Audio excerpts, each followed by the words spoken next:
Yan guys, Jave Moto po ulit. Pag-uusapan natin ngayon ay tungkol sa paggamit ng relay kasi madalas kasi talaga natin ginagamit to. Mapabusina, mapapasing, mini driving light. Yan. Pinaka-punto ko na ito, ano ba ang mas safe gamitin sa, kunyari, sa pagkakabit ng mini driving? Isang relay lang ba o dalawang relay ang kailangan? May mga ano kasi yan advantages kasi yan at disadvantages din kasi yan sa paggamit ng relay.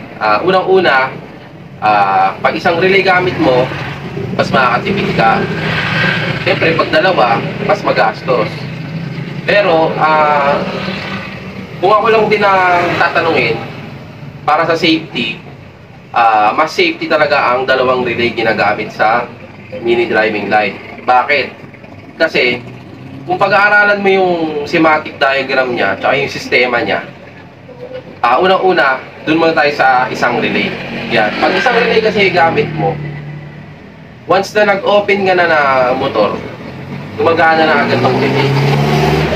Gumagana na agad to. Kasi nga, dahil nga pag isang relay, di ba, yung trigger ng accessory wire, naka-direct, ayun ang pa-trigger mo dito, naka-trigger na agad siya once na in-open mo. May supply na agad to, kumbaga nakababad na siya. Yun yung pag isang relay. Yan, babad na agad yung supply dito kasi pag open mo, palo na agad to kumbaga may supply na agad na pumasok dito. Yan. Pag sa dalawang relay naman, medyo magastos ka pero para sa akin mas safe kasi unang-una, pag dalawang relay, kahit susian mo, yung motor mo, i-open mo, hindi pa nagagamit ang relay. Kumbaga, ang ginawa kasi doon, pag dalawang relay, yung accessory wire, nakakabit lang siya sa tri-switch. Kumbaga, nakaline lang siya dun sa common ng tri-switch. So, pag hindi pa ginagamit yung mini driving, kumbaga sa umaga, maliwanag pa, hindi pa siya gamit. Kumbaga, yung supply, yung accessory wire, nakatenga lang. Wala siyang ginagamit current o wala siyang sinusuplayan na device. Yan. Pag dalawang relay, kasi nga, di ba, nasa switch. Tapos, pag gagamitin na siya, tsaka mo na mapapagalan pag nag-high ka, nag-low ka, tsaka na siya, pagkakaroon ng supply, tsaka na siya magagamit. Yan. Yun yung pagkakaiba ng dalawang relay, tsaka sa isang relay. Kung sa safety, para sa akin, tayo sa dalawang relay. Yan. Pero kung medyo budget mo na gusto mo, nagtitipid ka, doon ka na sa isang relay. Pero, kung kaya ano mo guys, kung tawag nun, kung sumarakin mo, safety rin naman ang isang relay. Alam mo kung bakit? Kasi yung relay natin, may specs yan. Katulad niya, may nakalagay 30 ampere. Ibig sabihin yan, 30 ampere yung kaya niyang ilog dito. Nakakayanin niya.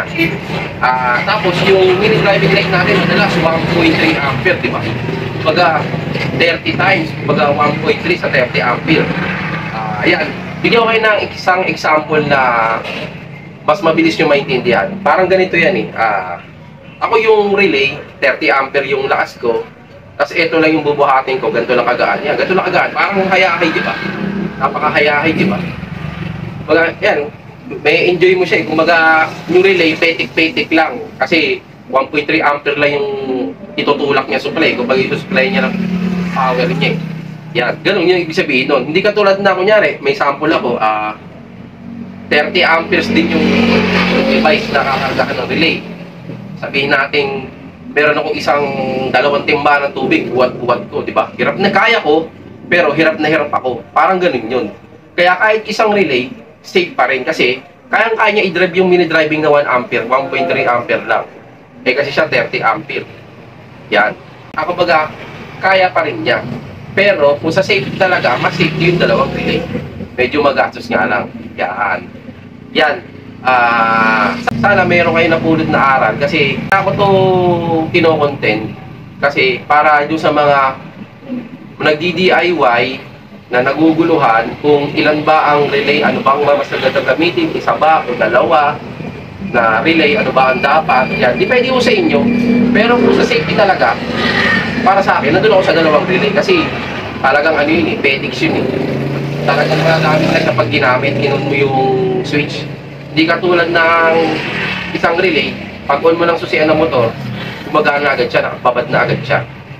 Pero which is kaya pa rin naman niya. Kasi nga gawa nga lang sa current drive. Yung current load 30 ampere ang kaya niya, tapos 1.3 ampere lang. Yan, ganoon lang kadali guys. Ganoon lang kasimple kung bakit isa o bakit dalawang relay ang ginagamit natin. Yan. Yan, sana may natutunan kayo. Jake Moto ulit. Yan.